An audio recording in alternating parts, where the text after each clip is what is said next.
as I continue 1.5, I want to point out that you could do the same exact work to explain what this answer is. But I want to kind of explain it slightly different. Like if you were given a problem that says the limit as theta approaches 0, that's really what we're doing here, by the way, of sine of 3 theta over 3 theta. At least when I learned this, what I used is a tool called U substitution, where I let U equal 3 theta. So if you look at this problem, anywhere you have a U, you can replace, everywhere you have a theta, I think I said that wrong, where anywhere you see a 3 theta, you can replace it with U. So what I'm saying is we have sine of U over U. Now what you have to be careful of is now you have to change the bound, the limit as U approaches. So basically what it boils down to is plug in 0 in for this theta. Well, 3 times 0 is still 0, so this bound actually doesn't change either. So this green piece is equal to this pink thing. And we know from the previous problem, from the previous video, that this pink piece is equal to 1, so the green piece must also equal 1. So I know I explained this a little bit differently, but you could have done this on your own, I think, and you would have done the same thing I showed you. But I want to show you a slightly different thought process. But what we can infer from all of this is that as long as c is a constant with these types of problems, I just write it out for you, the limit as theta approaches 0 of sine of c theta over c theta will always equal 1. And this fact is going to be super important for us as we get to the examples. But before we get to the examples, there's another common trig function that they expect you to know the limit of. And intuitively, if you were to try and do this problem again, as you can, I think you can tell without me explaining it, but we're going to examine the limit as it goes to 0, as theta goes to 0, because again, cosine of 0 is 1, so 1 minus 1 is 0. Maybe I should point this out why we need to know this is, again, arrows. We get 0 on top, and we obviously get 0 on bottom. Well, what does it mean to be 0 divided by 0?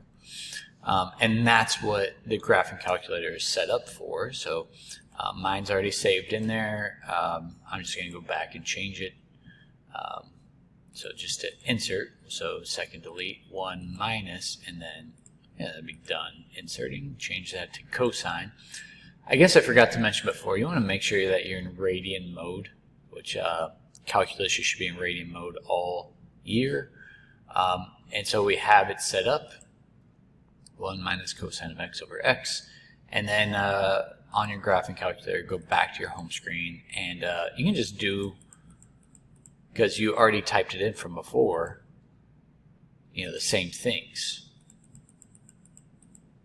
0.005, 0.00005.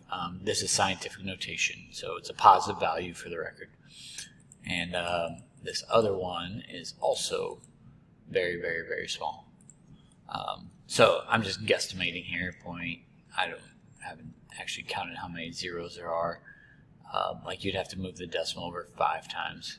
So 1, 2, 3, 4, 5. So there'd be a 5 right there, I think.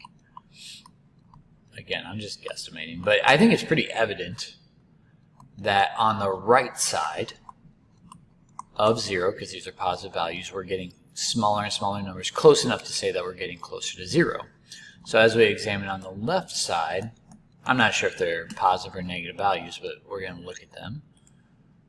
Again, just take the same values and then stick a negative in there. So see, we get a negative 0.005. And you can probably guess that if I insert a 0 in here, it's going to be negative 0.0005. Stick one more 0 in there. And you can see the same exact thing, except they're negatives. But I think you can agree that we are getting closer and closer on the left side of 0. We're still getting closer to 0 because we're getting smaller negative values. I know I said that awkwardly, but as long as the limit on the left side equals the limit on the right, then the limit exists and that value is 0. So it's basically what they want you to boil this down to is that limit as theta or x. Let's write x because I want you to recognize that it doesn't have to be theta. We just write theta because that's the angle. We like Greek symbols for angles. Of sine of some c value x over cx is equal to 1. And without showing you the math, I think you can believe me that if you have 1 minus cosine of cx over cx, this answer is going to be 0. So I don't know if you want to highlight this, put a box around it, but these two facts are kind of important for us moving forward. It's not going to be the make or break the year, but it shows up usually about once on an AP test. So as we do some practice problems, please don't forget the direct substitution. That might happen a few times. It actually happens with the first one because you can just plug in e to the 0 times cosine of 0 all over 4. Don't forget that 0 is right here. 0 radians, I guess I should mention. The x-coordinate is 1, so cosine of 0 is 1. Anything to the 0 power is 1, so basically we have 1/4. Now this is the first time, number 2 is the first time that we're going to apply our rule. Now you might not realize that what you need to do to get this answer, but if you think of it this way, is we have 4 theta on top. This only equals 1 is if you also have 4 theta on bottom. Now the issue that we're running into is you can't just randomly throw a 4 into the denominator. Let me do that real quick. When is it okay to throw a number into the denominator is if you also put it into the numerator. So now when you're looking at this, let me just highlight everything. All of this piece we wrote down earlier is equal to 1. So what we have is this 4 times 1, so our answer is 4. Another way to think about it is in earlier lesson we talked about 4 as a constant. Well, the limit of something times a constant is the same thing as moving this constant in front. I just didn't want to show that step. So for instance, if we look at number 3, I'll just keep the same value. This is perfectly fine if we have sine of 2x over 2x. Now here's the thing, is we still have this 3 that's in front. So let me just write it in front here. And I'm putting in this 2x. So it's only okay to put a 2 down here if I also put a 2 in the numerator. And I think you've probably picked up on it by now. I'll go back to purple. Is this piece is equal to 1. So what we're left with is 2/3 times 1. So our answer is just 2/3. So a neat trick to use, and you can probably see why they have you learn this skill. You're going to do the same thing for the next one. By the way, it only works if the independent variable is going to 0. So you might want to double check, because if you can use direct substitution, you might need to do that. That's why that was the very first problem. So I'm looking at the 5 theta has to have 5 theta on bottom. Now I still have a 3 in front, and I still have the 2 in front up here. Now I can't just put a 5 in the denominator, I also have to put a 5 in the numerator. So now this piece is equal to 1, And what I'm left with is 5 times 2 is 10 thirds for that answer. And then this next one doesn't look like we're using that property at all. But if you remember, tangent is defined as sine over cosine.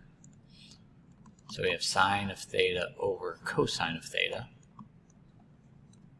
And I'm going to write it this way, that theta in that denominator there is equal to 1 over theta. Now, some people might actually just jump to this step, limit as theta approaches 0, of rewriting it this way.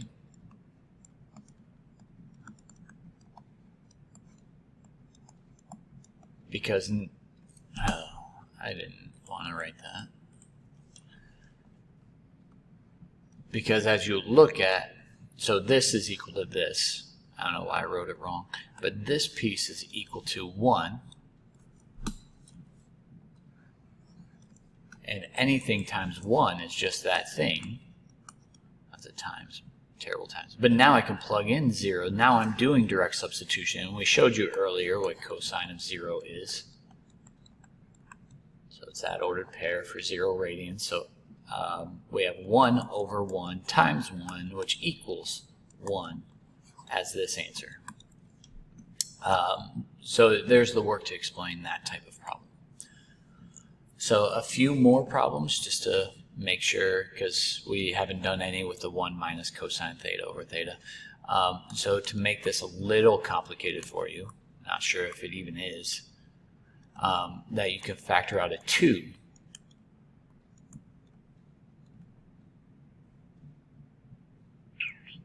I guess I should do one more thing over theta, because this is a squared, so we have a difference of squares. So rewrite that as 1 plus cosine theta, 1 minus cosine theta, all over theta. Well, which piece is equal to 0? Well, this piece, when I plug in, is equal to 0. So it's basically 2 times, if I actually did that, that would actually equal 2. Times 0, well, anything times 0 is going to be 0. Now, I looked at the answer key, and the other teacher explains this a little differently. This is perfectly fine.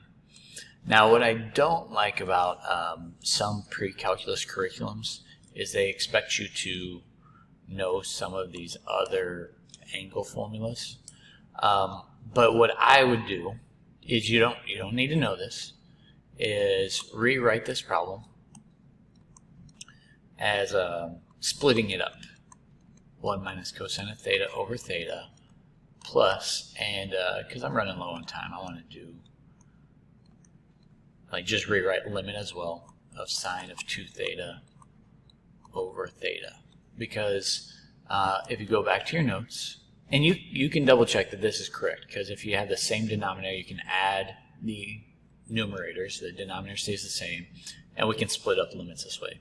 Is that this piece is equal to 0, so there's no reason to write down 0 plus this. And then when you look at this piece, is this equals 1 if the denominator equals 2 as well. Well, then you stick a 2 in the numerator. That's how we do arithmetic.